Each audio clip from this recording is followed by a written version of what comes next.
So now we are talking about national political party. किसी को पता है national party क्या होता है?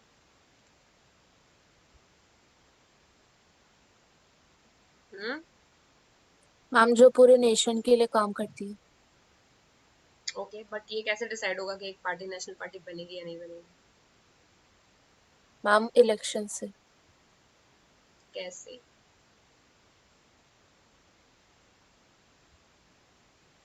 फॉर एग्जाम्पल देखो, नेशनल पार्टी नाम से ही पता है, एक ऐसी पार्टी जिसकी ऑल नेशन में अप्रोच हो। इंडिया के केस में नेशन इंडिया है, तो एक ऐसी पार्टी जिसकी पूरे इंडिया में पहुंच हो, या पूरे इंडिया में जिसका काम चलता हो। Correct, pan India party, India level पर। ठीक है, तो ऐसी पार्टी को बोलते हैं नेशनल पार्टी। यानी स्टेट पार्टी एक ऐसी पार्टी है जो पर्टिकुलर उस स्टेट में ही फेमस है, यानी उस स्टेट में वो काम करती है और उस स्टेट में उसका वोट बैंक है, लोग पावर में उसको उसी स्टेट में लाते हैं। लेकिन नेशनल पार्टी एक ऐसी पार्टी है जो सेंट्रल गवर्नमेंट भी बना सकती है, बिकॉज पूरे ऑल ओवर इंडिया पे उसकी रिकॉग्निशन है, लोग उसे पसंद करते हैं और चाहते हैं कि वो इलेक्शन लड़े। बट कैसे बन सकती है कोई पार्टी नेशनल पार्टी? अगर मैं चाहूँ तो मेरी पार्टी बन जाएगी नेशनल पार्टी?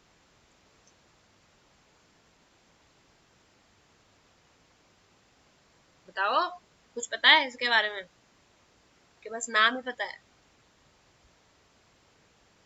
कोई नहीं पता होता तो यहाँ क्यों आते। चलो शुरू करते हैं। Every party in a country has to registered with the election commission. आज मुझे अगर अपनी पार्टी बनानी पड़ेगी तो क्या करूंगा मैं? आज अगर मुझे अपनी पार्टी बनानी हो तो क्या करूंगी मैं? ओके, बताओ। सबसे पहले जाएंगे किसके पास? Election commission. इलेक्शन कमीशन के पास। इलेक्शन कमीशन का काम ये है कि वो सारी पार्टीज को इक्वल ट्रीट करते हैं। यानी ऐसा नहीं है कि अगर बीजेपी गई तो उसके लिए अलग तरह का फॉर्म छपेगा, तुम जाओगे तुम्हारे अलग तरह का फॉर्म होगा। Every candidate, every party has a similar form that they have to fill. It offers some special facilities to the large and establish parties. ठीक है, रजिस्ट्रेशन का प्रोसेस सबका सेम है, लेकिन जो पार्टी ऑलरेडी स्टेब्लिश हो गए, लार्ज हो गए, उनको कुछ स्पेशल फैसिलिटी प्रोवाइड की जाएगी। फैसिलिटी क्या है? वंस अ पार्टी रजिस्टर्ड है, उस पार्टी को उसका एक यूनिक सिंबल दिया जाता है। ठीक है, केवल ऑफिशियल कैंडिडेट उस पार्टी के ही उस इलेक्शन के सिंबल को यूज कर सकते हैं। फॉर एग्जाम्पल बीजेपी का इलेक्शन सिंबल क्या है? बताओ। लोटस। लोटस। तो क्या कांग्रेस लोटस को यूज कर सकती है? No ma'am. नहीं कर सकते, क्योंकि वो इलेक्शन सिंबल उनको अलॉट किया जा चुका है। तो मोस्ट मतलब लाइकली तुम रिलेट कर सकते हो कॉपीराइट प्रॉब्लम के साथ। करेक्ट, कि मैंने ये सिंबल ऑलरेडी ले लिया है, so other person can not take this symbol. Parties that get this privilege and some other special facilities are recognised by the election commission for this purpose. और election commission ही recognise करती है कि कौन सी party है जिनको ये special privilege देना है, कि उनका एक प्रॉपर पर्टिकुलर सिंबल होगा, उनको इलेक्शन से पहले तैयारी के लिए कुछ प्रिविलेजेस दिए जाएंगे। ये सब इलेक्शन कमीशन कुछ क्राइटेरियाज के बेसिस पर डिवाइड करते हैं। कैसे? क्योंकि इलेक्शन कमीशन के बाद जब भी कोई इंसान आएगा वो पार्टी बनाएगा, तो आप रजिस्ट्रेशन करके इंडिया में कोई भी पार्टी बना सकती है। अगर तुमने फॉर्म भर दिया है, you have 10-20 people and you से कि आज से मेरी पार्टी का नाम होगा, लेट अस से, चलो, छोटे बच्चों की पार्टी। ठीक है, तो मेरी पार्टी का नाम है छोटे बच्चों की पार्टी, और मेरी पार्टी में बहुत सारे छोटे छोटे बच्चे हैं। बच्चे तो क्या हो, बड़े हो गए हो, लेकिन चलो मान लो कि फर्स्ट सेकंड थर्ड के बच्चे भी लेकर के पहुंच गए तुम लोग अपनी पार्टी बनाने, तो अभी क्या रजिस्टर हो जाएगी?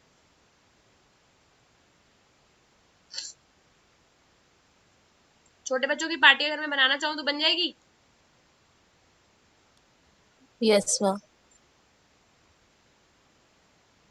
If I am not above 18 बन जाएगी? मैम एक एज लिमिट होगी 18 से ऊपर। करेक्ट, ठीक है। सो यानी नॉर्मल लोगों की अगर बात करें जो कि वोटिंग रेंज में है, दीज पीपल जो माइनर नहीं है, they can go and form there party. Students भी अबव 18 वाले स्टूडेंट्स यूनियन बनाते हैं, उनकी छोटी छोटी पार्टी होती है। यानी एवीवीपी अगर का भी नाम सुना होगा उसका, है ना? सुना है कभी? स्टूडेंट्स यूनियन है, बीजेपी का स्टूडेंट विंग है एबीवीपी, अखिल भारतीय विद्यार्थी परिषद। ठीक है, उसी तरह ये जेएनयू में भी 2-3 छोटी छोटी स्टूडेंट्स पार्टीज है। यानी लोग पार्टी तो बना सकते हैं, और आप अगर रिकॉग्नाइज पार्टी है, अगर इलेक्शन कमीशन ने आपको रिकॉग्नाइज कर लिया है तो आप पार्टी बन जाएंगे। लेकिन उसको आपको स्पेशल प्रिविलेजेस ऐसे ही नहीं मिलेंगी जब तक कि इलेक्शन कमीशन खुद आपको रिकॉग्नाइज ना करे कि आप एक रिकॉग्नाइज्ड पॉलिटिकल पार्टी है। कैसे करेगा वो? क्योंकि इलेक्शन कमीशन ने कुछ अपने क्राइटेरिया बना रखे हैं, उसके बेसिस पर वो ये डिसाइड करते हैं कि कौन सी पार्टी को रिकॉग्नाइज पार्टी है या नहीं है। फॉर एग्जाम्पल, आपने पार्टी आम आदमी पार्टी का सबसे पहले, अगर आम आदमी पार्टी बनी होगी जब, तो केजरीवाल गए होंगे, अन्ना हजारे और जो भी मेंबर थे जिन्होंने नई नई ज्वाइन करी, उन्होंने एक पार्टी बना दी, ठीक है। फिर क्या हुआ, फिर वो पार्टी आंदोलन पे बैठी, उसके बाद उस पार्टी ने इलेक्शन लड़ा, ठीक है। तो पार्टी जिस तरह से इलेक्शन परफॉर्म करेगी उस प्रपोर्शनेट पे, वोट के उस परसेंटेज के बेसिस पर ये डिसाइड किया जाएगा कि आपको रिकॉग्नाइज्ड पार्टी बनाना है या नहीं। तो अब ये बात होगी, ठीक है, for being a recognised party, form भरने के अलावा मुझे इलेक्शन में लड़ना होगा और वोट भी लाने होंगे, लेकिन कितने ले आएंगे कि रिकॉग्नाइज्ड पार्टी बनेगी, ये बेसिक क्वेश्चन है कि कितना वोट लाएंगे। अगर आप एटलीस्ट 6% ऑफ टोटल वोट लाते हैं, यानी for example Delhi legislative assembly के वोट हुए, इलेक्शन हो रहे हैं, और उसमें आम आदमी पार्टी के 6% या उससे ऊपर वोट आ जाते हैं, और कम से कम उसी के साथ कम से कम 2 सीट आ जाती है स्टेट पार्टी में, समझ गए, यानी असेंबली में उसकी 2 सीट पक्की हो जाती है, तो उस पार्टी को क्या बोल देंगे, स्टेट पार्टी, ठीक है। यानी मैंने अपनी पार्टी बना ली तो पार्टी बन गई, लेकिन मेरी पार्टी को स्टेट लेवल का दर्जा तब मिलेगा जब उस पार्टी को इलेक्शन में खड़ा करने के बाद 6% मिनिमम वोट मिले हो और 2 सीट मिली हो राज्यसभा में, राज्यसभा नहीं, विधानसभा में, राज्यसभा तो स्टेट अपर स्टेट लेजिस्लेचर, ठीक है। तो राज्यसभा लोकसभा तो सेंटर में होते हैं, स्टेट लेजिस्लेचर में 2 मिलने चाहिए मिनिमम। क्लियर है क्राइटेरिया? Yes ma'am. तो इतना अगर करेंगे तो स्टेट पार्टी रहेगी, वरना फिर छोटी मोटी पार्टी रहेगी, फिर आपको स्टेट पार्टी का दर्जा नहीं दिया जाएगा, आपको लोकल पार्टी माना जाएगा। यानी आप स्टेट पार्टी, यानी अगर बसपा बहुजन समाज पार्टी मायावती जी की है, समाजवादी पार्टी पंजाब में, अकाली दल, और ये सारी रिकॉग्नाइज्ड पार्टी है, कैसे बनी है, कभी ना कभी इन्होंने इलेक्शन लड़ा होगा और at least they would have gotten 6% of the vote for the first time, और 2 सीट आई होंगी इनकी स्टेट पार्टी में, है ना। तो इनको उसके बाद रिकॉग्नाइज कर दिया गया स्टेट पार्टी। तो 245 सीट लगभग लगभग बीजेपी आई थिंक 400 के आसपास सीट्स है यूपी के स्टेट लेजिस्लेचर में, 400 सीट्स है। तो इस 400 सीट्स में, और इसके अलावा स्टेट काउंसिल में भी सीट्स होगी लगभग 250 के आसपास। तो इनमें से 2-3 बहुत बड़ी क्राइटेरिया नहीं है, छोटा ही क्राइटेरिया है कि कम से कम 2 सीट आनी चाहिए लेजिस्लेटिव असेंबली में, और at the same time minimum 6% vote आने चाहिए, बहुत बड़ा क्राइटेरिया नहीं है। अ पार्टी दैट सिक्योर्स, ये तो स्टेट के लिए हो गया, सिमिलर क्राइटेरिया सेंटर में भी है। फॉर एग्जाम्पल, अभी इलेक्शन होंगे 2024 में, है ना, तो उसमें जो भी पार्टी कम से कम 6% टोटल वोट लोकसभा में, यानी जब सेंटर के इलेक्शन होते हैं उसमें जितने भी वोट पड़े हैं उसके मिनिमम 6% वोट आपको मिलते हैं, और या तो 6% वोट मिले हो, या फिर अगर 6% से कम, मान लो 5% वोट मिल गए, लेकिन आपने कम से कम 4 स्टेट के असेंबली इलेक्शन इन 4 स्टेट्स, अगर आप कम से कम 4 स्टेट में असेंबली इलेक्शन लड़ रहे हैं, समझ गए। Yes ma'am. यानी कि मेरे पास सेंटर के लिए 2 चांस है, या तो सेंटर के जब इलेक्शन होते हैं, मेरी बीजेपी पार्टी है, तो सेंटर का जब इलेक्शन होगा तो जितने भी लोकसभा के इलेक्शन में जितने भी वोट पड़े हैं उसका 6% या तो मेरी पार्टी को मिले, अगर उतना नहीं मिला तो कोई बात नहीं, मैं नेशनल लेवल पार्टी बनने वाली हूँ, तो कम से कम 4 स्टेट की लेजिस्लेटिव असेंबली में मुझे 6% वोट मिलने चाहिए, समझ गए। फॉर एग्जाम्पल, हमने यूपी में भी लड़ा, एमपी में लड़ा, राजस्थान में भी लड़ा, और गुजरात में भी लड़ा, इनकी हम स्टेट सेंट्रल पार्टी स्टेट में भी इलेक्शन लड़ती है।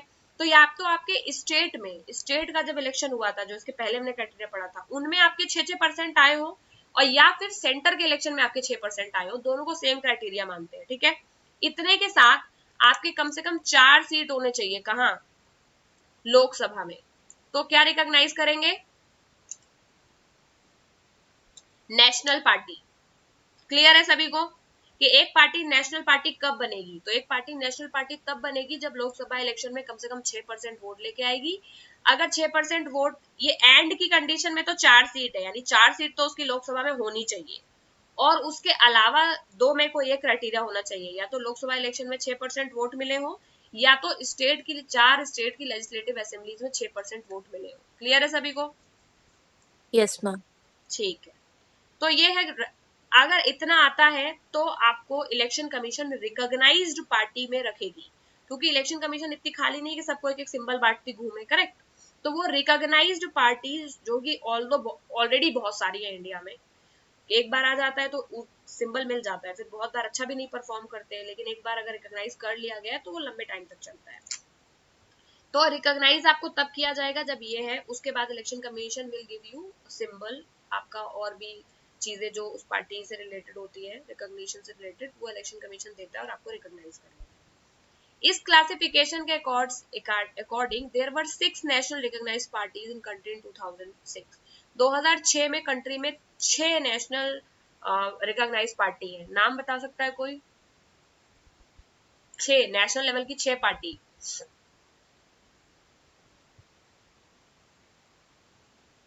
एक तो सबको ही बताओ, दो तो सबको ही बताऊंगी। कांग्रेस। पहली तो इंडियन बीजेपी। नेशनल कांग्रेस, ये है बीएसपी, किसकी है? मायावती जी की पार्टी है, Bahujan Samaj party, state UP में भी चलती है, ये भी रिकॉग्नाइज्ड नेशनल लेवल की पार्टी है। ऐसा नहीं है कि केवल स्टेट की है, नेशनल लेवल को इलेक्शन कभी जीती नहीं है, लेकिन ये नेशनल लेवल पे इलेक्शन लड़ने के लिए एलिजिबल है, नेशनल लेवल पार्टी है। फिर है बीजेपी, भारतीय जनता पार्टी, एक है Communist party of India, Marxist, CPIM, और है national party, communist party of India, CPI, सुना है कभी नाम? और है एनसीपी, शरद पवार वाली नेशनल कांग्रेस पार्टी। तो ये पार्टी है, लेकिन ऑलमोस्ट इनमें दो ही पार्टी है जो मेन स्ट्रीम में चलती है, और आजकल तो एक ही पार्टी है जो मेन स्ट्रीम में चल रही है, कौन सी है? बीजेपी, ठीक है। लेकिन टोटल 6 हमारे पास 2006 के हिसाब से कंट्री में 6 नेशनल लेवल पे रिकॉग्नाइज्ड पार्टी है। एक एक पार्टी के बारे में देखते हैं। इंडियन नेशनल कांग्रेस, क्या जानते हो इसके बारे में? सिंबल तो ये रहा इनका, यानी recognise party by election commission of India है, उन्होंने यह पंजे का सिंबल इनको दिया है। बताओ क्या पता है इस पार्टी के बारे में? मैम जवाहरलाल नेहरू जी ने इसे क्रिएट किया था। अरे बाप रे बाप, क्या बात करते हो यार, इंडियन नेशनल कांग्रेस जवाहरलाल नेहरू ने क्रिएट किया है? ईओ ह्यूम ने, सॉरी। थोड़ा तो सोचो। 1885 में सबसे पुरानी पार्टी है इंडिया में, ये सबसे कब बनी है? 1885 में बनी है, ठीक है। अब हम इसको जानते हैं गांधी परिवार के नाम से, बट ये party first of all established by दादा भाई नौरोजी, बदरुद्दीन तैयबजी, और भी बहुत सारे लोग थे। नाम सुना है? दो तरह के लोग थे ना, एक स्वराज, वो, अरे जो अर्ली कांग्रेसमैन को, मॉडरेट्स, मॉडरेट्स में बहुत सारे लोगों ने ये पार्टी एओ ह्यूम के साथ मिलकर के बनाई थी। इंडियन नेशनल कांग्रेस पार्टी 1885 में बनी है, पता है ना सबको, बचपन में कहीं ना कहीं पढ़ा होगा। तो this yes party ma'am. Is founded in 1885, इसको बोलते हैं कांग्रेस पार्टी। और इसके बहुत सारे स्प्लिट्स अभी तक हमें देखने को मिले हैं, कुछ तो हमें नेशनल मूवमेंट में ही देखने को मिल गए थे, है ना। स्वराजिस्ट में अलग हो गई थी, नो चेंजर्स में हो गई थी, मॉडरेस्ट अलग हो गए थे, मॉडरेट्स और एक्सट्रीमिस्ट अलग हो गए थे। तो इसके बहुत सारे विभाजन भी आगे दिखेंगे, वो भी देखने को मिलती है। नेशनल कांग्रेस पार्टी है, वो भी इसी में से निकली है। तो बहुत सारी पार्टीज इसमें से छोटी छोटी टूट टूट के भी बनी है, बट ये ओरिजिनल बड़ी पार्टी है। इसने इंडियन पॉलिटिक्स में बहुत ही ज्यादा डोमिनेंट रोल प्ले किया है, क्योंकि बहुत ज्यादा रोल इसने प्ले किया है हमें आजादी दिलाने में, ठीक है। और नेशनल लेवल पे और स्टेट लेवल पे बहुत सेवरल डिकेट्स का मतलब 100 साल से भी लगभग ऊपर इसने रूल करा है इंडिया, ठीक है, इंडिया के पॉलिटिकल सिनेरियो को सबसे ज्यादा लंबे टाइम यही पावर में रही है। Under the leadership of Jawaharlal Nehru the party sought to build a modern secular democratic republic in India. Jawaharlal Nehru जब शादी के बाद शादी क्या आजादी आजादी के बाद जवाहरलाल नेहरू ने जब इस पार्टी को रूल किया, तब उनके साथ में एक ये रिपब्लिक, सेक्युलर डेमोक्रेटिक रिपब्लिक इन्होंने बनाने की कोशिश करी कंट्री को। कैसे, कोई बता सकता है? अरे कुछ तो बोलो, इतना कुछ पता है तुम लोगों को, क्या करोगे इतने ज्ञान का? बांटो, बाकियों को भी बताओ। नेहरू के क्या विजन थे?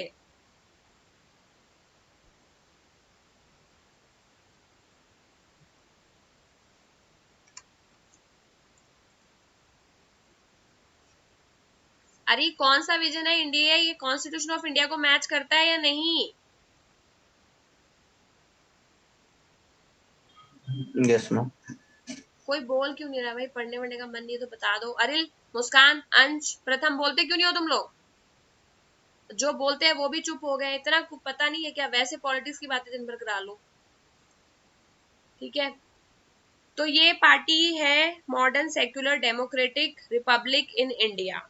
ये पार्टी 1947 आजादी के बाद, क्योंकि आजादी से पहले तो ये पार्टी केवल आजादी के स्ट्रगल में इन्वॉल्व थी, बट उसके बाद इस पार्टी के हाथों में जिम्मा आया जवाहरलाल नेहरू के नेतृत्व में, that it wanted to make India into a secular democratic country.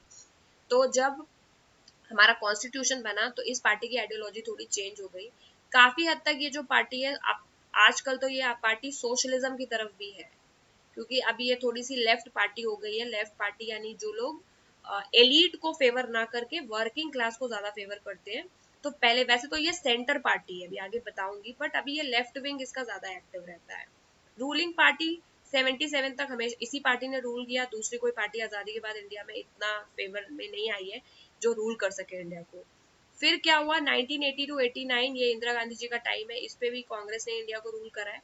और 1989 के बाद में इसका सपोर्ट बेस धीरे धीरे कम होने लगा है, but it continues to be the present throughout the country, cutting across the social divisions. और हर ही सोशल स्ट्रेटा के लोग, चाहे कास्ट के बेसिस पर डिवाइड कर लो तो नीची कास्ट जिन्हें माना जाता है, ऑल्दो सारी कास्ट इक्वल होती है, बट माना जिन्हें नीची जाता है वो भी इसे सपोर्ट करते हैं, अपर कास्ट भी इसे सपोर्ट करते हैं, सारे रिलीजन के लोग भी इसे सपोर्ट करते हैं। तो ये ट्रूली सेक्युलर पार्टी है, और यही पूछा था मैंने, this is the only party which is a center party equally liked by Hindus and equally liked by Muslims, correct है। अगर आप यस कभी मैम। माइनॉरिटी से पूछेंगे कि कौन सी पार्टी वो ज्यादा फेवर करते हैं, तो बीजेपी और कांग्रेस में से मोस्ट प्रोबेबली क्या नाम आएगा, कांग्रेस। कांग्रेस आएगा, because it has been truly secular throughout the freedom struggle भी इन्होंने अपना सेक्युलर चीज मेंटेन रखा था, और आजादी के बाद में भी सेम चीज इन्होंने मेंटेन रखा है। तो ये एक सेक्युलर टाइप की पार्टी है, यही पूछना भी चाह रही थी एनीवे। एक सेंट्रिस्ट पार्टी है, अभी बोला मैंने ना तो राइट विंग है ना लेफ्ट विंग है। किसी को पता है राइट और लेफ्ट विंग क्या होता है पार्टी?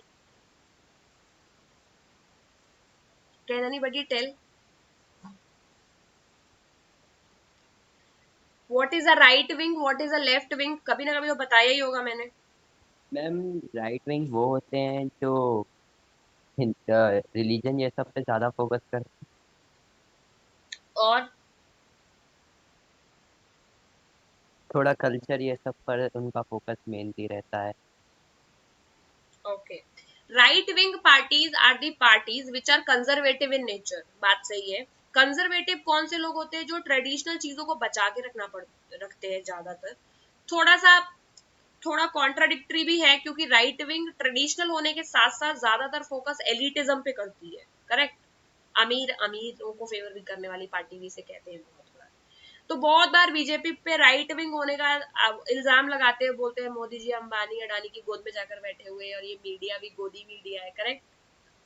ये लोग गरीबों का कुछ कल्याण चाहते ही नहीं है। सुने ऐसे डायलॉग्स आज तक पर या किसी भी चैनल पर?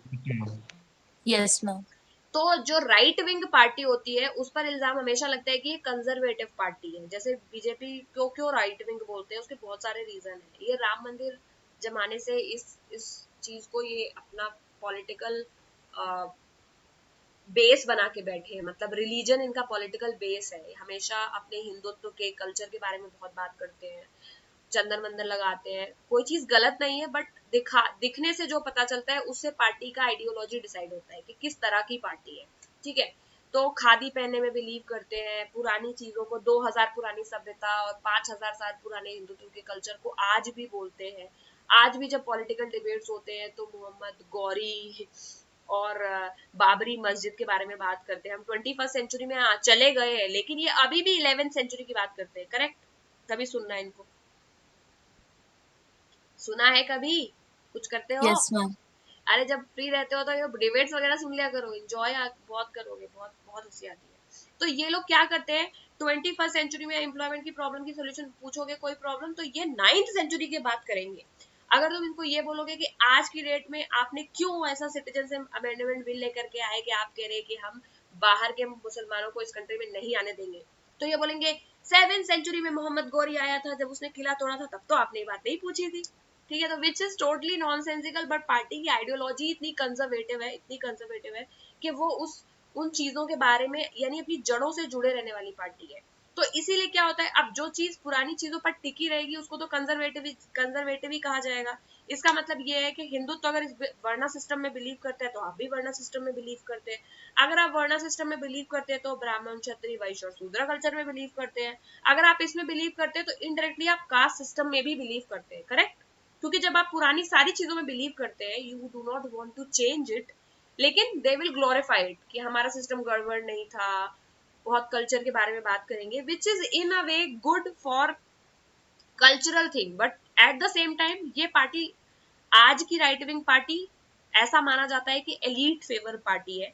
वो बिजनेसमैन को और इंफ्रास्ट्रक्चर पे बहुत फोकस करती है, यानी इनको बड़े बड़े पोर्ट बनाने को बोलो, बड़ी बड़ी सड़कें बनाने को बोलो, मेट्रो, बुलेट ट्रेन, ये सब कुछ, क्या ये सारे लक्षण दिखते हैं बीजेपी में जितने मैंने बोले? Yes ma'am. तो ये एक राइट विंग पार्टी है, क्योंकि राइट विंग पार्टी एक पैराडॉक्सिकल कॉम्बिनेशन है कैपिटलिज्म का, यानी पूंजीवाद का, जिसमें ये फेवर करती है कैपिटलिस्टिक चीजों को, और at the same time culture का, और विच इन अ वे अगर मिला दिया जाए तो ऐसा लगता है कि अपने कल्चर का फेवर करने के साथ साथ एलीट लोगों का भी बहुत साथ दे रही है। This is a right wing party. दूसरी पार्टी है लेफ्ट विंग पार्टी।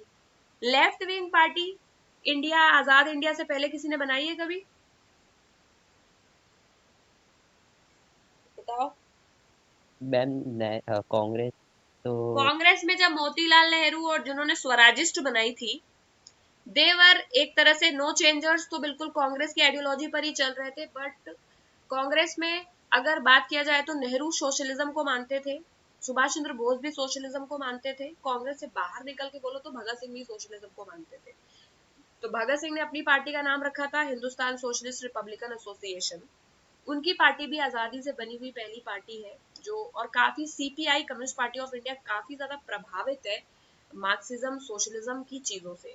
तो कम्युनिस्ट पार्टी ऑफ इंडिया कहीं ना कहीं इस आजादी के पहले बनाई गई थी। मार्क्सिस्ट सीपीआई पार्टी किसने बनाई है?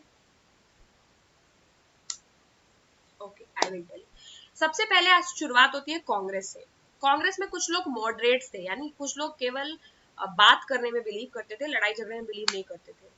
फिर जब बंगाल का विभाजन हुआ, यानी जब बंगाल प्रेसिडेंसी को डिवाइड किया गया, लॉर्ड कर्जन ने किया 1905 में, उसके बाद कुछ झगड़ा हो गया और कांग्रेस दो पार्ट में बढ़ गई। एक पार्ट कांग्रेस का जो है वो एक्सट्रीमिस्ट कहलाने लगा, यानी वो पार्ट जो कि लड़ाई झगड़े में बिलीव करता था, और दूसरा वो पार्ट है जो अभी भी मेंडिकेंसी में बिलीव करता था कि आप इज्जत से नॉर्मल बात करो, रिक्वेस्ट करो निर्णयों से, वो बात मानेंगे। धीरे धीरे ये बातें बढ़ती रही, not going to the detail, but Congress basically दो पार्ट्स में बट गई। एक वो विंग है कांग्रेस का जो सोशलिज्म में बिलीव करता था, जिसका मतलब बोस, नेहरू, ये सब उस पार्टी में थे। यंग जो लोग आए थे नए नए पार्टी में 1925 के आसपास।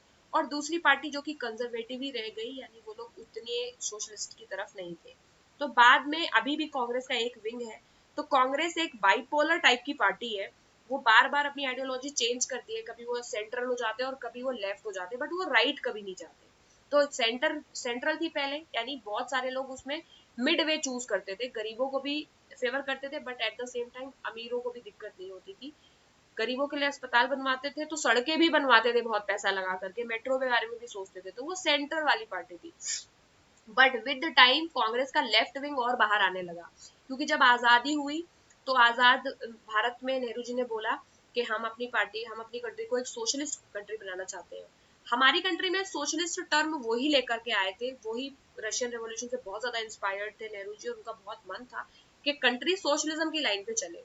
उन्हीं को फॉलो किया उनकी बेटी इंदिरा गांधी ने। इंदिरा गांधी ने भी सोशलिस्ट आइडियोलॉजी को फॉलो करते हुए सोशलिस्ट कीवर्ड ही ऐड करा दिया कॉन्स्टिट्यूशन में। रिमेंबर, मैंने बताया होगा कभी ना कभी कि सोशलिस्ट और सेक्युलर ये कीवर्ड हमारे ओरिजिनल कॉन्स्टिट्यूशन में नहीं थे, लेकिन ये ऐड कराए गए इंदिरा गांधी के द्वारा, just to make us remind all the time कि हम सोशलिस्टिक भी हैं इन अ वे।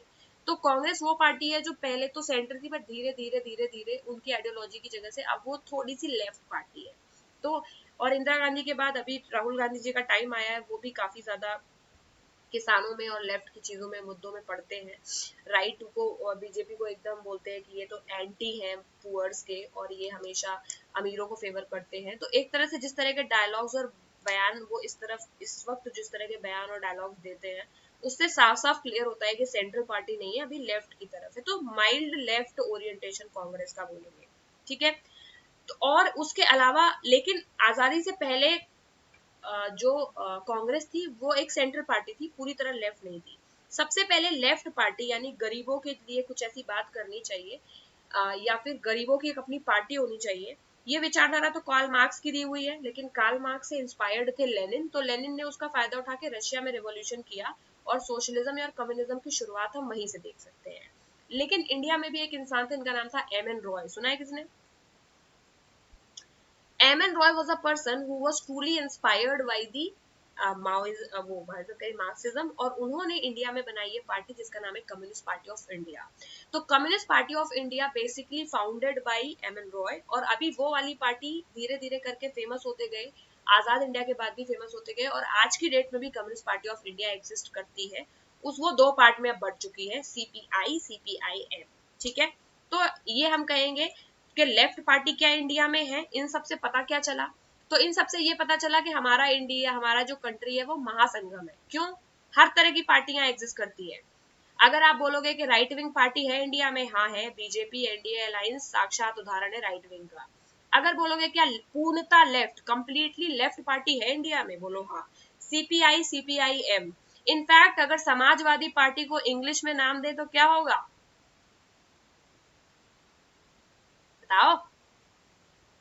हम कम्युनिटी रिलेटेड ही कुछ हो। समाजवादी पार्टी, समाजवाद हिंदी में समाजवाद होता है, लेकिन इंग्लिश में इसको कम्युनिज्म बोलते हैं। तो ये जो अखिलेश जी की पार्टी है ये भी ओरिएंटेड किससे है? समाजवाद, सोशलिज्म से इंस्पायर्ड है। लेकिन फिर भी इनको हम हल्का सा स्लाइट लेफ्ट बोलेंगे, क्योंकि ये पूरी तरह से गरीबों के फेवर में नहीं करते हैं, ये काम के हिसाब से अपना बदलते रहते हैं। कंप्लीटली है सीपीआई सीपीआईएम। तो चार्ट बना लो और एग्जाम्पल लिख लो तीनों के।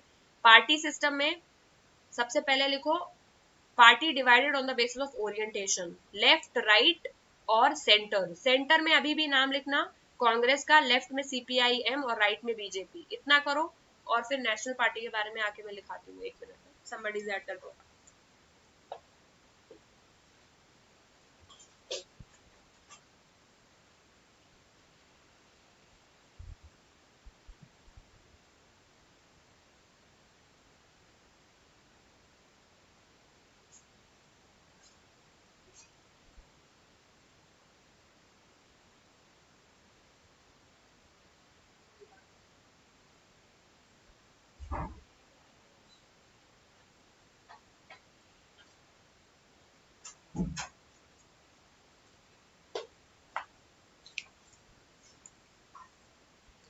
लिख लिया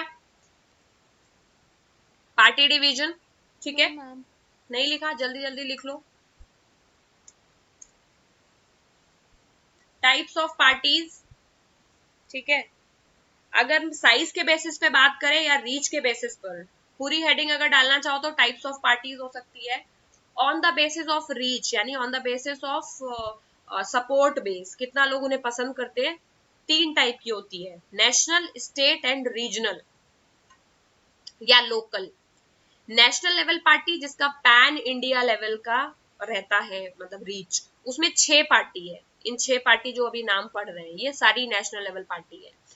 उसके बाद आती है स्टेट लेवल पार्टी जो केवल स्टेट में एक्टिव होती है, और तीसरी लोकल पार्टी जो छोटी मोटी पार्टी होती है, रीजनल, राइट? हाँ। सेकंड है स्टेट और रीजनल एक ही होती है बेटा। थर्ड है लोकल पार्टी, ठीक है। ओके। और थर्ड पार्टी लोकल पार्टी, केवल नाम लिख लो, तुम लोगों को खुद लिख के आना होगा घर से, बट फिलहाल के लिए नेम लिख लो। तो on the basis of reach, अगर मास या support base, on the basis of reach और support base, national, state, regional या लोकल। स्टेट और रीजनल एक ही है, ठीक है। और फिर on the basis of ideology, 3 तरह की होती है, सोशलिस्ट, सोशलिस्ट तो रीजन होता है। On the basis of ideology 3 तरह की होती है, लेफ्ट राइट सेंटर। लेफ्ट में लिखो सोशलिस्ट, सेंटर में लिखो न्यूट्रल, और राइट में लिखो कंजर्वेटिव। बना दूं क्या chart?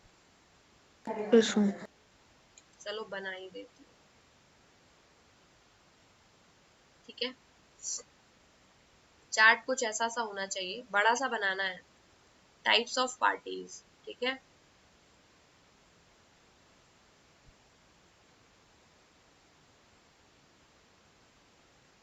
On the basis of ideology, ideology के बेसिस पे क्या होंगी? तीन होती है, लेफ्ट, सेंटर, राइट। ठीक है,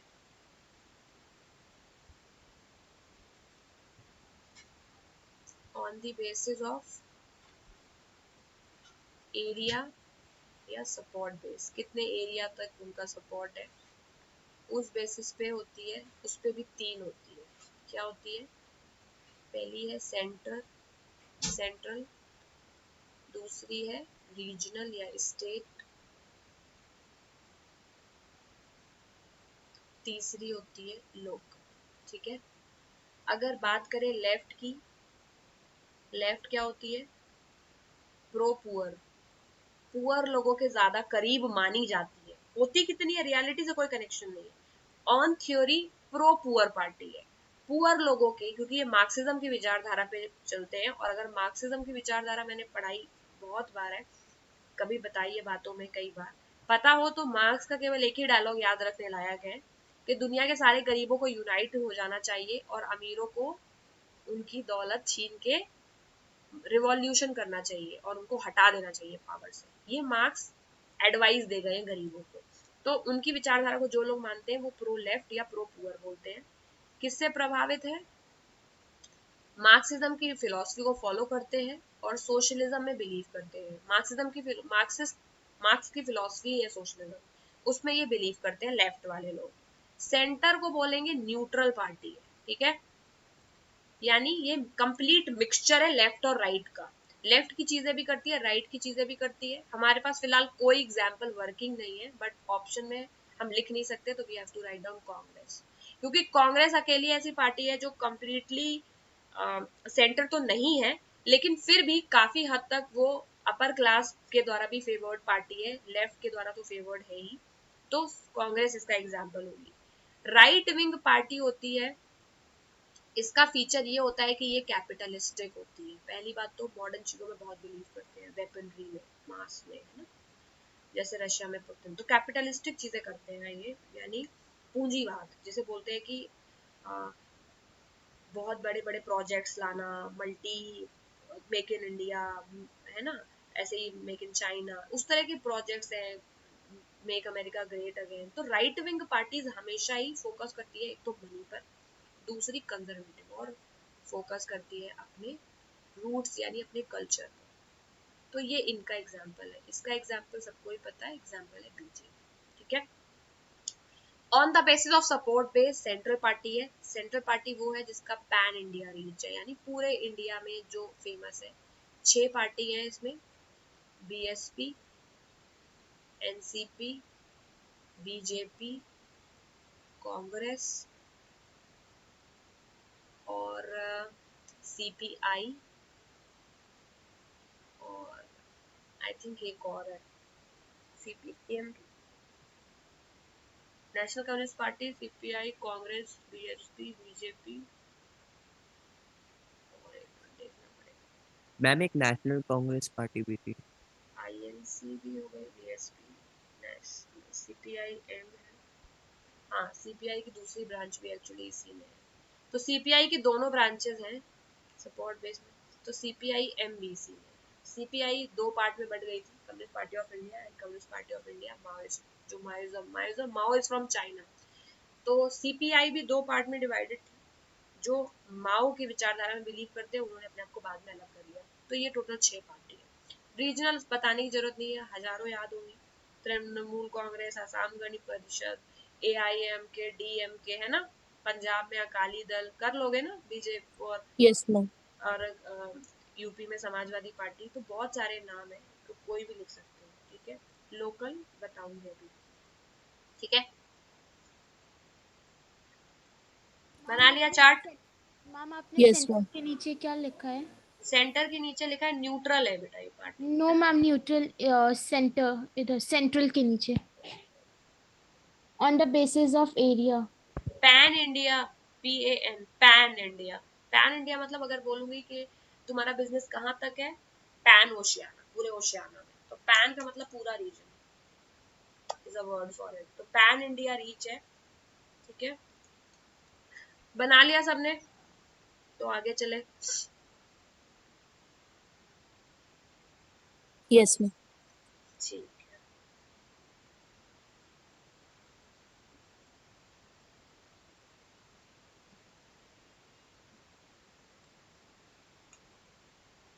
ओके। तो अब इन पार्टीज के बारे में थोड़ा डिटेल में पढ़ते हैं, थोड़ा थोड़ा यार इनके बारे में दो दो लाइन लिख लेना, क्योंकि लिखने के इस पे बड़ा क्वेश्चन एक बनता है पार्टीज पे डिटेल में आने के लिए। एक एक नंबर वाला तो मैंने बता दिया है कि किस पार्टी को नेशनल पार्टी मानेंगे, कितना वोट का परसेंटेज होना चाहिए, तो वो सब तो कर लोगे। तो हुआ क्या कि कांग्रेस जब एक टाइम के बाद, आजादी के बाद, जब इसने अपना सोशलिज्म अपनाया, तो ये ज्यादा सेक्युलरिज्म पे फोकस करने लगे। इंदिरा गांधी ने कॉन्स्टिट्यूशन में भी डाला। तो अभी हम कांग्रेस के बारे में पढ़ रहे हैं। फिर ये पार्टी जो है ये वेलफेयर ऑफ वीकर सेक्शन में बिलीव करती है। इसकी आइडियोलॉजी हमेशा से सोशलिस्टिक रही है। माइनॉरिटीज पे स्पेशल फोकस है इस पार्टी का। यही एक रीजन है कि माइनॉरिटी बेस ने बहुत लंबे टाइम तक इस पार्टी को जिताया है, और आज भी जितने भी माइनॉरिटी कम्युनिटी है इंडिया की, उनके द्वारा ये फेवर्ड पार्टी है। सपोर्ट्स न्यू इकोनॉमिक रिफॉर्म, ये नए इकोनॉमिक रिफॉर्म को करते हैं बट विद ह्यूमन फेस। लेकिन एट द सेम टाइम ये बेसिकली इंडिया का जो आइडिया ऑफ वेलफेयर स्टेट है कि हमें फोकस करना है ग्रोथ पर, बट उसके साथ साथ हमें वेलफेयर पे भी फोकस करना है, ये उस पर एकदम खरी बैठती ऑन थ्योरी। लेकिन in reality this party has been dominated by one particular family, और यही रीजन है कि इंडिया में ये पार्टी अभी रिकॉग्नाइज उतनी नहीं है और लोगों ने रिजेक्ट कर दिया है। ये लार्जेस्ट पार्टी इमर्ज्ड है अभी तक, बिकॉज करंटली ये तो खैर पुरानी बुक है, तो करंटली तो कोई रूलिंग यूपीए काम नहीं। करंटली कौन रूल कर रहा है? एनडीए, है ना। NDA alliance, Modi ji BJP का अलायंस एनडीए है, तो करंटली तो एनडीए रूल कर रहा है। पुरानी छपी बुक है, बट ये इसको one of the largest party कह सकते हैं हम। बीजेपी को भी लार्जेस्ट कह सकते हैं, but Congress undoubtedly largest party रही है इंडिया में अभी तक, और सबसे ज्यादा लंबे समय तक किसी ने अगर रूल किया as a party apart from अंग्रेज, तो यही पार्टी है भारतीय जनता पार्टी।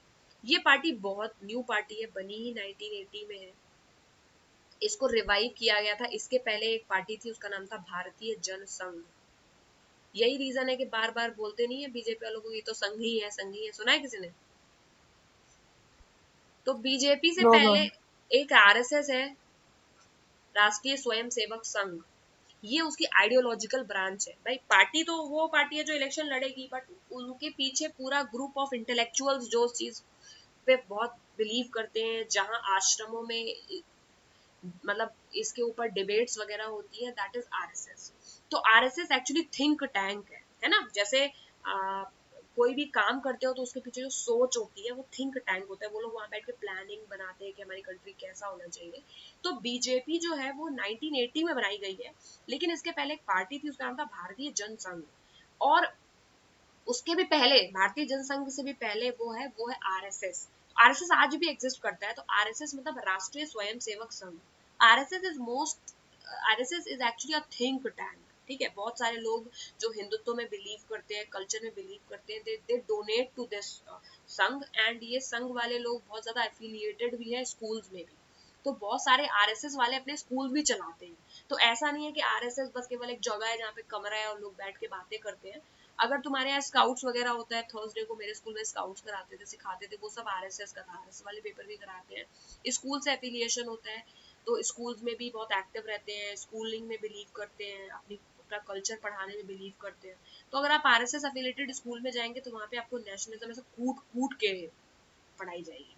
ठीक है, तो आरएसएस बेसिकली आरएसएस वाले, और एक दूसरा टाइप है कॉन्वेंट, जो मिशनरी स्कूल्स होते हैं।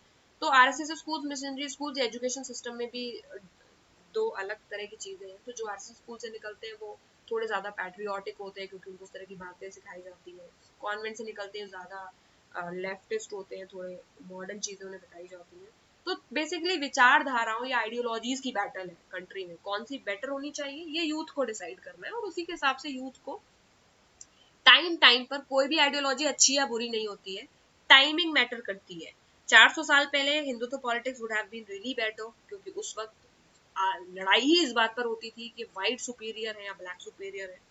आजकल ऐसी कोई लड़ाई होती नहीं है। अगर 400 साल पहले it would have been really good, अगर आरएसएस उस वक्त होता और कंट्री में हमारी चीजों को, कल्चर को आगे ले जाते, it would have been really nice. आज भी कल्चर तो हमारे लिए बहुत इंपॉर्टेंट है, but at the same time present scenario में मॉडर्नाइजेशन और जॉब्स और बहुत सारे करंट इवेंट्स है, उस पर भी फोकस होना चाहिए। सो हमें एक बैलेंस ढूंढना होता है, बट अनफॉर्चुनेटली इंडिया में कोई भी ऐसी पार्टी नहीं है जो हमें पूरी तरह से बैलेंस अप्रोच दे सके। या तो पूरा बातें करते जाते हैं उन्हीं चीजों के बारे में, और at the same time if they are poor तो इतना ज्यादा प्रो पुअर हो जाते हैं कि आम आदमी का अधिकार भी छीन लेते हैं, लाइक कांग्रेस डिड। ठीक है, so youth has to decide कि कौन सी आइडियोलॉजी को वो फेवर करते हैं, उसी बेसिस पर टाइम टाइम पर जो पुरानी आइडियोलॉजीज ऑब्सोलीट हो गई हैं, भले ही कितनी भी अच्छी हो, आई थिंक उन्हें फेवर नहीं करना चाहिए, मॉडर्न चीजों पे फेवर करना चाहिए।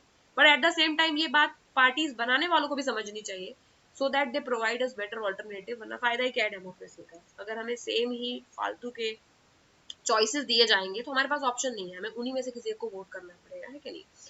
तो अगर बीजेपी के बारे में और बातें करें तो Bharatiya Jansangh wants to build, it always wanted to build a strong and modern India. ठीक है, स्ट्रॉन्ग मतलब बहुत ज्यादा डिफेंस पर फोकस होना चाहिए। तो जब आप इस आइडियोलॉजी को पढ़ोगे देन यू विल रियलाइज कि बीजेपी अपनी आइडियोलॉजी पर चल रही है, कोई पोलराइजेशन पर नहीं चल रही है। वैसे ही कांग्रेस अपनी आइडियोलॉजी पर चल रही है, क्या है, हमेशा सुने कि स्ट्रॉन्ग, जैसे हिटलर को चाहिए था एक स्ट्रॉन्ग मस्कुलर नेशन जिससे कोई लड़े तो जीत जाए वो हमेशा सबसे, वैसे ही आरएसएस या बीजेपी को हमेशा से एक स्ट्रॉन्ग और एक मॉडर्न इंडिया चाहिए। इसीलिए वो इतना मॉडर्नाइजेशन और टेक्नोलॉजी पर फोकस करते हैं, स्टार्टअप पर फोकस करते हैं। और उनको इंस्पिरेशन कहाँ से मिला है, इंडिया के एंशियंट कल्चर और वैल्यूज से। और यही रीजन है कि वो बार बार जब भी डिबेट पे आते हैं तो वो इंडिया के एंशियंट कल्चर की बात करते हैं, वैल्यूज की बात करते हैं। एक तरह का कल्चरल नेशनलिज्म है जो कौन लेके आया इंडिया में, वीडी सावरकर, नाम सुना है कभी। तो आजादी के बीच की बात है, तो हमेशा व्हाइट्स लोग ये कहते थे कि इंडिया में कोई कल्चरल सुपीरियोरिटी नहीं है, तुम लोग व्हाइट मैन का बर्डन हो, because we are more advanced and we are really liberal and democratic, और हम तुम्हारी कंट्री में आए हैं, तुम लोग ऐसे गवार हो, और things like that they used to say. तुम्हारा अपना कोई कल्चर नहीं है, ये तुम लोग हमेशा वेदास में और पता नहीं कौन सी पुरानी सती प्रथा, हम थे भी वैसे थोड़े से सती प्रथा में बिलीव करते थे, पर्दा सिस्टम में बिलीव करते थे, साइंस वाइंस का किसी को कुछ पता नहीं था, मैक्सिमम लोग योग ही करते थे। तो बीच के टाइम में पहले, लेकिन हमारा जो कल्चर था इनिशियली बहुत रिच था, क्योंकि वैदिक सिस्टम, नंबर सिस्टम, आर्यभट्ट और बहुत सारे इकोनॉमिक प्रिंसिपल्स हमारे ही सिविलाइजेशन से निकले हैं 2000 साल पहले, बात तो सही है। लेकिन बीच का जो टाइम था जब मेडावेल इंडिया जिसमें दूसरों ने हमें अटैक किया, तो उस वक्त हमारा ये अवेकनिंग उतना अच्छा नहीं था जितना ये यूरोपियंस का अच्छा था। तो जब वो इस तरह की बातें करते थे कि तुम्हारा तो अपना कोई नेशनलिज्म का प्रिंसिपल भी नहीं है, द आइडिया ऑफ नेशनलिज्म भी तुमने यूरोप से चुराया है, क्योंकि वहां पर यूरोप में नेशनलिज्म हो रहा था, तो तुम इंडिया में नेशनलिज्म लेकर के आए, बात भी सही है, हमने पढ़ाई है नेशनलिज्म ऑफ इंडिया यूरोप में, जर्मेनिया, मैरियम, ये सब उनके यहाँ पहले हुआ था। तो दे यूज्ड टू थिंक कि the world is following us. So इन्हीं के बीच में there was a person VD Savarkar, जब उनको जेल हुआ तो उन्होंने एक बुक लिखी, उसका नाम था मतलब ही वाज मतलब आई थिंक बंदी, बुक का नाम मुझे एग्जैक्टली याद नहीं आ रहा, बट उसमें उन्होंने कल्चरल नेशनलिज्म, हिंदुत्व की बात करी थी। तो इंडिया में हिंदुत्व का शुरुआत एक्चुअली उन्हीं ने किया, और उनकी बुक को पढ़ करके बहुत सारे लोग इंस्पायर्ड हो गए अपनी वैल्यूज को पसंद करने के लिए, बीजेपी के people were one of them. तो हिंदुत्व, इसीलिए सावरकर बहुत क्लोज हैं, जिस तरह से कांग्रेस वाले अम्बेडकर को बहुत मानते हैं, बसपा वाले अम्बेडकर को बहुत मानते हैं, वैसे ही बीजेपी वाले सावरकर को और भी उनके अपने पर्सनल नेता हैं उनको बहुत ज्यादा मानते हैं, अरविंदो घोष, है ना। तो इस आइडिया में आज बीजेपी वाले बिलीव करते हैं, और इनका इम्पोर्टेंट एलिमेंट जो उनको लगता है पॉलिटिक्स में उनके लिए सबसे ज्यादा इम्पोर्टेंट है, वो है नेशनहुड। वो हमेशा बात करते हैं नेशनलिज्म, नेशनहुड की। वो चाहते हैं कि पूरा टेरिटोरियल और पॉलिटिकल इंटीग्रेशन हो जाना चाहिए जम्मू कश्मीर का इंडिया के साथ, और यही रीजन है कि लास्ट टू लास्ट इन्होंने वो किया, करेक्ट। क्योंकि वो आरएसएस वाले या बीजेपी वाले ये बर्दाश्त नहीं कर सकते कि इंडिया फ्रेगमेंटेड रहे, किसी और के कंट्रोल में रहे। उनकी आइडियोलॉजी में है कि पूरा टेरिटरी, पूरा पॉलिटिकल यूनाइटेड होना चाहिए, मिल के एकता होनी चाहिए, यानी सब जगह यूनिफॉर्मिटी होनी चाहिए। तो वो चाहते थे कि जम्मू एंड कश्मीर इंडिया का अभिन्न अंग बन जाए, यानी इंडिस्पेंसिबल, हटे ना कहीं। वो बिल्कुल वही रूल जेएनके में चले जो यूपी में चल रहा है ना, बल्कि जेएनके को प्रिविलेजेस दी गई थी बाय दी कांग्रेस, जो कि लेफ्ट पार्टी है, जो कि बिलीव करती है लूज फ्रेगमेंटेशन पे। इट गिव्स यू आजादी अगर आपको चाहिए, बट बीजेपी का आइडियोलॉजी नहीं है। एट द सेम टाइम वो यूनिफॉर्म सिविल कोड में बिलीव करते हैं, विच आई बिलीव कि अगर 2024 में आ गए तो ये भी करेंगे, बिकॉज यूनिफॉर्म सिविल कोड का मतलब क्या होता है, एक जैसी रूल हर जगह, है ना। बिल्कुल ऐसा नहीं है कि किसी पे रिलीजन, अगर तुम बोलो कि नहीं ये तो मदरसे में अलाउड नहीं है, ये तो चर्च में अलाउड नहीं है, this thing, nothing like that will happen. Uniform civil code का मतलब है कि मैरिज और बाकी सारे मैटर्स में भी इक्वल लॉ दिया जाएगा, जो कि नॉर्मल हर मॉडर्न डेमोक्रेसी में होता है। तो अब प्रॉब्लम क्या है, हम लोगों को आइडियोलॉजी नहीं पता, तो हम ये सोचते हैं कि जो कल्चर की बात कर रहे हैं वो मॉडर्न नहीं है। क्योंकि हमें जब भी पॉलिटिकल डिबेट्स पढ़ सुनते हैं तो बीजेपी वाले बोलते हैं 2000 साल पहले हमारी संस्कृति ऐसी थी, तो आपके राघव चड्ढा और कांग्रेस वाले लोग हंसने लगते हैं कि आप मॉडर्न बातें नहीं करते, आप 2000 साल पहले की बातें कर रहे हैं। बल्कि वो अपनी आइडियोलॉजी के हिसाब से चल रहे हैं, वो कह रहे हैं कि यूनिफॉर्म सिविल कोड लेकर के आओ, जो कि बहुत अल्ट्रा मॉडर्न कंट्री की कैरेक्टरिस्टिक है यूनिफॉर्म सिविल कोड, है कि नहीं? क्योंकि बाकी कोई भी वर्ल्ड की कंट्री ले लो, चाहे यूएस ले लो या यूके, कहीं भी क्या रिलीजन के लिए डिवोर्स के लॉज अलग है? सुने कभी? No ma'am. यूएस में ऐसा होता है क्या कि जो ब्लैक्स हैं और जो व्हाइट्स हैं उनको अलग तरह से डिवोर्स मिलता है? वहां पर लॉ सेम है, No, ma'am. भले ही तुम किसी भी एथनिसिटी के हो, लॉ वहां पर सेम है।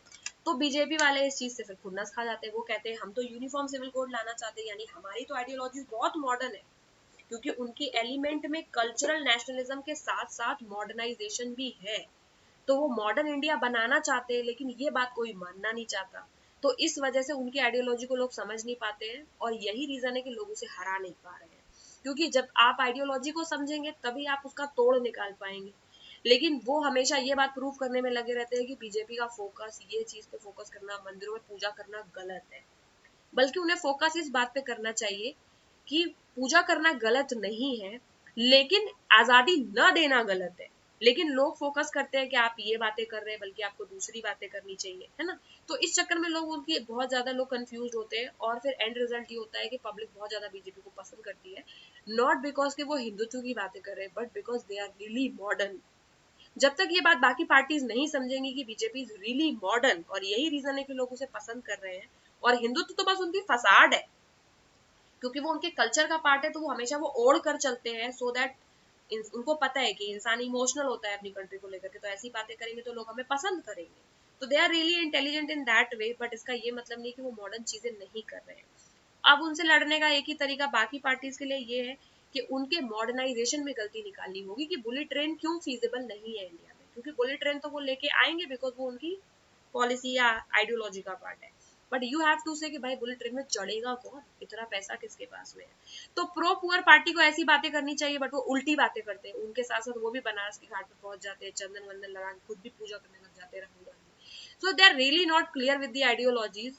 तो यही रीजन है कि हमें इंडिया में कोई भी अच्छा हेल्दी कंपटीशन देखने को नहीं मिलता, बिकॉज बेसिकली लोगों को एक दूसरे की आइडियोलॉजीज ही ढंग से क्लियर नहीं है कि कौन क्या करना चाहता है। बल्कि क्लास 10th की बुक में ये ज्यादा बड़ी बात नहीं, बट आई होप हमारे लीडर्स इतने पढ़े लिखे हैं ही नहीं कि वो ये भी पढ़ सके। एनीवे, तो उसके बाद क्या है, दे वांट कि इंडिया में यूनिफॉर्म सिविल कोड रहे, यानी सब लोग irrespective of your religion, caste, एक ही तरह का रूल फॉलो होगा। उसके बाद वो बैन ऑन रिलीजियस कन्वर्जन इसमें बिलीव करते हैं कि हमें कोई रिलीजियसली कन्वर्ट नहीं कर सके, and this has come because starting में जब इंडिया में ब्रिटिशर्स आए थे, so they were trying to convert people into Christianity। क्या हमने पढ़े ऐसे कोई रिवोल्ट? संथाल के रिवोल्ट इसी वजह से हुआ था, क्योंकि वो जंगलों में घुस करके आदिवासी लोगों को लगता था कि हमें क्रिश्चियन बना देंगे, है ना, बिरसा मुंडा। तो initially he also did the same thing. तो बीजेपी का भी कन्वर्जन के बहुत एंटी रहते हैं, यही रीजन है कि कन्वर्जन की आए दिन पेपर में न्यूज आती है। इसका सपोर्ट बेस लगातार इंक्रीज हुआ है 1990 से। तो ये फैक्चुअल इंफॉर्मेशन है कि बहुत नई पार्टी है, लेकिन इसका सपोर्ट बेस धीरे धीरे करके बहुत ज्यादा इंक्रीज हो गया, और अब तो इंडिया में लार्जेस्ट पार्टी बन गई है। अर्लियर लिमिटेड टू नॉर्थ, लेकिन ऐसा पहले नहीं था। जब बीजेपी नई बनी है तो स्टार्टिंग में वो केवल नॉर्थ में ही फेमस थी, ठीक है, और मोस्टली अर्बन एरियाज में फेमस थी, क्योंकि वो पढ़े लिखे एलीट लोगों को ही पसंद आती थी, क्योंकि प्रो पुअर तो कभी दिखती नहीं है, ठीक है। The party expanded it support in the south east north east, ये सब उसने 2000 के लगभग आसपास किया है, ठीक है। फिर उसने अपना एक अलायंस बनाया, उसका नाम है एनडीए, नेशनल डेमोक्रेटिक अलायंस, और उसमें बहुत सारे स्टेट की और छोटी छोटी पार्टीज इंक्लूडेड है इस वाले अलायंस में बीजेपी के साथ। ये 2004 में इलेक्शन हारी है, लेकिन उसके बाद से तो पता ही है 14 से लगातार जीत रही है। बहुजन समाज पार्टी के बारे में बात करते हैं। क्या कुछ पता है इस पार्टी के बारे में? तो आपको आज क्या करना है, नेशनल पार्टी में इंडियन नेशनल कांग्रेस और बीजेपी की आइडियोलॉजीज अपनी नोटबुक में नोट करके लानी है। बीएसपी में और पढ़ा देती हूँ, बीएसपी और सीपीआईएम अगली क्लास में देती हूँ, ठीक है। बीएसपी 1984 में बनी है, आसपास जब बीजेपी बनी है तभी बनी है। ये एक जिस नेता के लीडरशिप में बनी थी उनका नाम है कांसीराम, ठीक है। मायावती के पॉलिटिकल गुरु है ये। मायावती का नाम सबने सुना होगा, है ना? सुना? Yes, ma'am. तो Yes, ma'am. मायावती के पॉलिटिकल गुरु है ये कांशीराम, उनको बहुत मानती है वो। Seeks to the represent and secure power for the Bahujan Samaj. Bahujan क्या होता है? बहुजन, बहुजन का मतलब है, लुक आपको शायद ये नहीं पता, बट इंडिया में 100% अगर हिंदू है तो उसमें क्या लगता है सवर्ण कितने होंगे, यानी जनरल कैटेगरी के लोग कितने होंगे? जनरल कैटेगरी मतलब जिन्हें रिजर्वेशन नहीं होता है, कितने हैं वो? Any guesses? 70 to 80%. नहीं। और कोई गेस करना चाहेगा कि कितने हैं? अगर ये गैस कर लोगे तो तुम लोगों को बहुत सारी चीजें अपने आप ही क्लियर हो जाएंगी कि यार एक्चुअली में रिजर्वेशन एक मिथ है और रिजर्वेशन पे लड़ना भी एक मिथ है। क्यों बताओ? इंडिया में जितने लोग हिंदू हैं उनमें जनरल कैंडिडेट यानी जनरल कैंडिडेट जो जनरल सीट पर बैठते हैं दे आर ओनली 30%। यानी जिन लोगों को रिजर्वेशन मिलता है वो कितने हैं? 70%। तो एक्चुअल रिजर्वेशन किसे मिला हुआ है?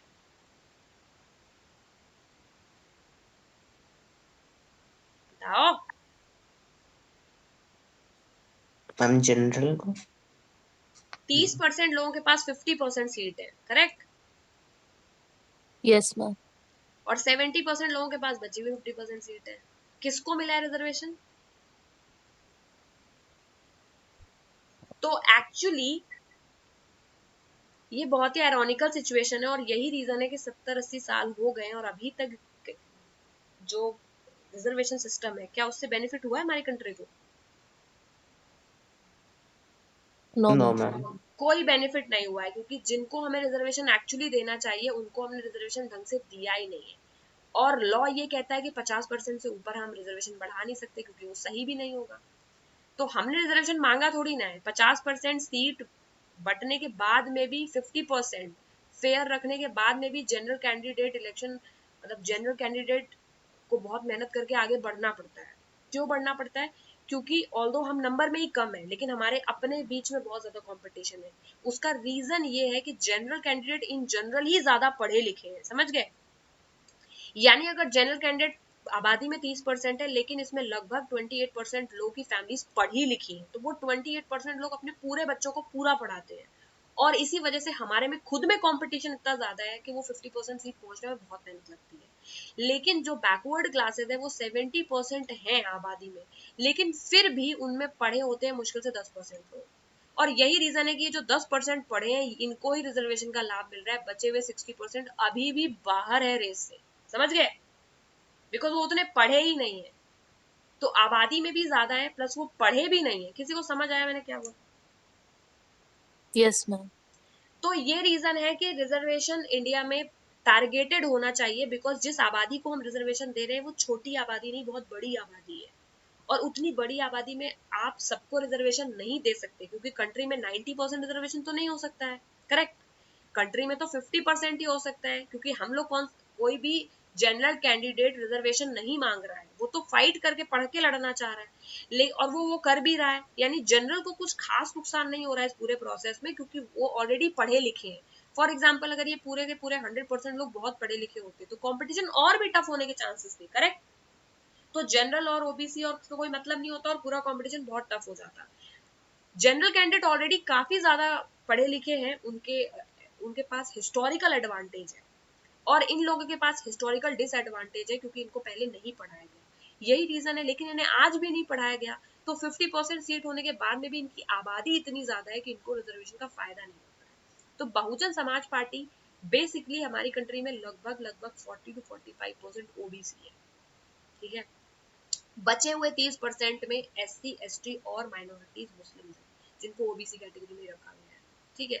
तो हमारी कंट्री में 70% पॉपुलेशन ऐसी है जो जनरल कैंडिडेट नहीं है। और यही रीजन है कि जो मायावती जी हैं, उन्होंने अपनी पार्टी का नाम बहुजन समाज रखा हुआ है, जिसमें दलित, आदिवासी, ओबीसी और रिलीजियस माइनॉरिटीज इंक्लूडेड है। और उनका ये बहुत अच्छा काम भी किया है, 3 टर्म तक वो रही है केवल इस वोट बैंक के बेसिस पर, बिकॉज यूपी में भी बहुत ज्यादा लोग हैं जो इस कैटेगरी को बिलोंग करते हैं। ठीक है, तो बेसिकली रिजर्वेशन हटाना ज्यादा फेवरेबल कंडीशन है, क्योंकि रिजर्वेशन रखने से कोई फायदा उनको हो नहीं रहा है। रिजर्वेशन हटा करके फेयर कंपटीशन का चांस देना चाहिए, जो नहीं पढ़े लिखे हैं उनको पढ़ाने में फोकस होना चाहिए, because reservation is not doing good to anyone, because वो नंबर में इतने ज्यादा है कि चाह के भी हम कुछ सीट दे करके उनका भला नहीं कर सकते, उनको पढ़ा कर ही उसका भला कर सकते हैं। ठीक है, 200 साल और भी रिजर्वेशन चलते रहेगा तब भी कोई फायदा इससे नहीं होगा, क्योंकि जनरल कैंडिडेट ठीक पर 30% ही है, वो पढ़ते जाएगा, और क्योंकि वो अच्छे पढ़े लिखे हैं तो वो पढ़ते जाएंगे और they will keep on fighting, उनका आपस का कंपटीशन बढ़ते जाएगा, but they will keep on fighting with the same seats. और ये लोग केवल और केवल, यानी जो बचे हुए लोग हैं उनको पब्लिक, उनको नेता लोग बेवकूफ बनाते रहेंगे, बचे हुए लोगों को भी कल ओबीसी में इंक्लूड कर देंगे तो इसमें और ज्यादा लोग आ जाएंगे, और वो बोलेंगे कि हमने आपको रिजर्वेशन दे दिया तो आपको जॉब मिलेगी, बट 70% लोग रिजर्वेशन रिजर्व कैटेगरी में आते हैं, कैसे मिलेगी उनको जॉब? उनको जॉब तभी मिल सकती है जब वो उतना पढ़ लिख जाए। Reservation will not do any good. अगर यही आबादी 5% होती तो बहुत आसान हो जाता, क्योंकि 50% सीट पे 5% लोग फाइट करें, लगभग सबको मिल जाती, बट इंडिया के केस में specially it is not working. Reason आपके सामने है। Draw inspiration from the ideas and teachings of Sahu Maharaj, Mahatma Phule, Jyotirao Phule, Periyar, Ramaswamy Naicker and Baba Saheb Ambedkar. तो ये सारे ही लीडर्स ऑलमोस्ट ओबीसी या दलित कैटेगरी को बिलोंग करते हैं। इन लोगों ने आए दिन बार बार इसी चीज के बारे में बात करी है कि किस तरह से 2000 सालों तक माइनॉरिटीज या फिर बाकी कास्ट के ऊपर पढ़ाया लिखाया उन्हें नहीं गया, तो उनकी जनरेशन से पढ़ाई नहीं हुई है। तो जनरेशन तक पढ़ाना is the only possible way. Stands for the cause of securing interest in welfare of Dalit and oppressed people. तो बहुजन समाज पार्टी का तो एम स्टार्टिंग से ही बहुत क्लियर रहा है, उन्होंने दलित और ऑप्रेस्ड लोगों के बारे में करेंगे ऐसा कहा है, किया कभी नहीं, बिकॉज 15-20 साल की गवर्नमेंट रही है मायावती जी की, बट उनको पता है कि उनका यही वोट बैंक है। अगर ये लोग पढ़ लिख गए तो ये इन्हें वोट देंगे नहीं, क्योंकि मॉडर्न हो जाएंगे तो ये हो सकता है बीजेपी की तरफ चले जाए अल्ट्रा मॉडर्नाइजेशन के केस में। तो हमेशा ही जो माइनॉरिटीज पार्टी है वो अपने वोट बैंक को खोने से डरती रही है, और हमेशा ही उन्होंने अपने खुद के ही दुश्मन है, उन्होंने उनका सपोर्ट नहीं किया है। बस स्मारक बनवा देना, रिजर्वेशन दे देना, इससे कुछ नहीं होगा। एजुकेशन सिस्टम चेंज करते तो बहुत सारे लोगों की जिंदगी बदल सकती थी, बट ये लोग केवल पैसे बांटते हैं, कुछ करते नहीं है। और यही रीजन है कि जब एक बार, क्योंकि अब आजकल मॉडर्नाइजेशन है तो बहुत सारा इंडिया का यूथ पढ़ा लिखा है, वो इन चीज़ों को समझता है, तो फिर इनकी पार्टी भी पूरी तरह वैनिश हो चुकी है। ठीक है, अब मेजर पार्टी में फिर से बीजेपी और कांग्रेस के बीच वाली है। It has its main base in the state of UP and substantial. यही रीजन है कि यूपी में बहुत बार सपा और बसपा की, यूपी में पिछली बार जब बीजेपी आई है तो वो शायद 30-30 साल के बाद आई है, यानी पिछले 30 सालों से या तो समाजवादी पार्टी जिसका बेस यादव और ओबीसी है, या तो बहुजन समाज पार्टी जिसका बेस दलित है। इन्हीं दोनों की ऑल्टरनेट सरकार बनती थी, 5 साल इनकी 5 साल इनकी, क्योंकि यूपी में ही बहुत ज्यादा लोग जो है वो इस कैटेगरी को बिलोंग करते हैं।